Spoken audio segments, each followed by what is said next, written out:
नमस्कार दोस्तों, कल हमने आगे ऐतिहासिक काल किया था। उसके बाद जो थे हमने ये बताया था कि भाई आगे ऐतिहासिक काल के अंदर कौन कौन सी जो सभ्यता आती है। ठीक है, फिर हमने ताम्र पाषाणिक सभ्यता जो आगे ऐतिहासिक काल के बाद सबसे के अंदर जो सबसे पहले सभ्यता आती है वो ताम्र पाषाणिक सभ्यता, उसके बारे में पढ़ा था। आज हम ताम्र पाषाणिक सभ्यता में जो आगे पढ़ेंगे कि कायथा की ताम्र पाषाणिक संस्कृति, यानी कायथा एक जगह है मध्य प्रदेश में जो कि काली सिंधु नदी के तट पर स्थित है। मतलब मध्य प्रदेश में कोई नदी है जिसे काली सिंधु के नाम से जाना जाता है, उसके तट पर स्थित है। यह वराहमिहिर की जन्मभूमि कपितक के नाम से भी जानी जाती है। इसी को हम आगे चलकर कायथा की संज्ञा देंगे। इसकी खोज 1964 में वी.एस. वाणवकर ने की थी। इसके प्रमुख स्थल हैं कायथा और एरन। जो कायथा है वहाँ से हमें तांबे की कुल्हाड़ी, वृषभ की जो मरण मूर्तियाँ मिली हैं, वह साथ ही गढ़े से प्राप्त स्टेटाइट के 40,000 छोटे छोटे हमें मन के प्राप्त हुए। स्टेटाइट व कॉर्नियन जैसे कीमती पत्थर भी हमें जो है कायथा से प्राप्त हुए हैं। कायथा के बाद जो हमारी आती है वो मालवा की ताम्र पाषाणिक सभ्यता आती है। ये मालवा की जो सभ्यता है ये भी इसी के आसपास का क्षेत्र है जहाँ कायथा की सभ्यता है। इसके प्रसिद्ध स्थल है नवटोटली, माहेश्वर, नागदा, एरन व रामगांव। जो ये नवदा टोली जगह है, यहाँ से हमें तांबे की चपटी, कुल्हाड़ियाँ, मृद भांड व अन्न के साक्ष्य भी मिले कि भाई इस टाइम पे जो है वो लोगों ने अन्न एकत्रित करना शुरू कर दिया था। इसके मध्य प्रदेश के गुंगेरिया नामक स्थान से हमें तांबे के उपकरण मिले हैं। इसी सभ्यता के मालवा के और हथियार व चांदी के पतले पतले पत्थर भी मिले हैं भाई हमें। उसके बाद आती है जोरवे की ताम्र पाषाणिक संस्कृति। इसका टाइम पीरियड क्या है? 1400 से लेकर 700 ईसा पूर्व तक का है। यह महाराष्ट्र के अहमदनगर जिले में स्थित है।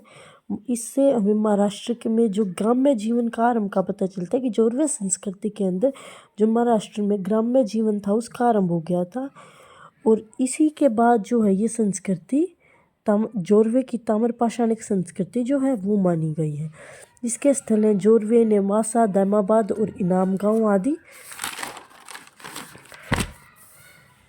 दामाबाद से हमें भारी मात्रा में कांसे की वस्तुएं भी मिली हैं भाई। यानी अब क्या था, धीरे धीरे जो है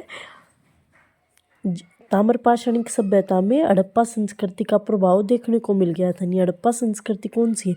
कांस्य युगीन सभ्यता। कांसा अब क्या है? कांसा क्या होता है? जो हमारा तांबा होता है ना, तांबा, जब तांबे के अंदर एक और धातु होती है जस्ता या टीन, वो जब मिल जाते हैं, वो जो दूसरी धातु है वो मिल जाती है तो वो किसका निर्माण करती है? कांस्य धातु का निर्माण करती है। जस्ता या टीन होता है भाई, मुझे ठीक है। हड़प्पा संस्कृति का प्रभाव देखना पड़ता है। यहाँ से हमें गैंडा, हाथी, भैंसा, रथ सवार सारथी आदि के प्रमाण मिले हैं। इनाम गांव से हमें अंत्येष्टि कलश, किलाबंद आदि भी मिले हैं। यानी नेवासा से भी हमें अंत्येष्टि कलश समाधि, छोटे मोटे रेशमी धागे भी आदि भी मिले हैं। जो इनाम गांव था वो जोरवे संस्कृति की जो है एक विशिष्ट बस्ती था। फिर आता है इसका अधिवास की जो तांबा संस्कृति थी, ताम्र पाषाणिक जो संस्कृति थी, वहाँ पे लोग 5 हेक्टेयर से लेकर 20 हेक्टेयर तक के मतलब छोटी छोटी बस्तियों में रहते थे। साथ ही इन बस्तियों में प्रशासनिक व्यवस्था भी थी भाई। यहाँ पर अब है ना जो है वो सरदारों का राज शुरू हो चुका था। इनमें सरदारों के अधीन रहते थे। एक तरीके से हम कह दें तो कबीलाई प्रथा हो सकती है, क्योंकि सरदार हमने ज़्यादातर कबीलों में ही सुने हैं। दूसरा है गिलुंड। गिलुंड में तो 1500 ईसा पूर्व में हमें पक्की ईंटों का प्रयोग किया गया है। यानी गिलुंड से जो है ये गिलुंड जो है ये बनास ताम्र पाषाणिक संस्कृति से संबंधित है। यहाँ से हमें क्या मिले हैं?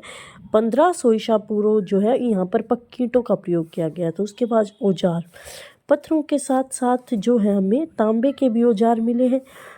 कटाई के लिए तकली, मालवा क्षेत्र से मिले गुंगेरिया, मध्य प्रदेश से भी हमें तांबे के औजार मिले। फिर विनिमय, ये लोग मवेशी पालन व कृषि आदि का कार्य करते थे। वो लोग ऊँट से भी परिचित थे, परंतु हमें कहीं भी घोड़े के साक्ष्य देखने को नहीं मिले भाई। दूसरा है फसलें। उस समय पे गेहूँ, चावल, बाजरा, मसूर की दाल, उड़द की दाल, मूंग की दाल, बेर, अलसी, कपास, रागी जैसी फसलें उगाई जाने लगी थी। व्यापार जो है वो वस्तु विनिमय के माध्यम से होता था, यानी वस्तुओं को अदलने बदलने के माध्यम से व्यापार किया जाता था।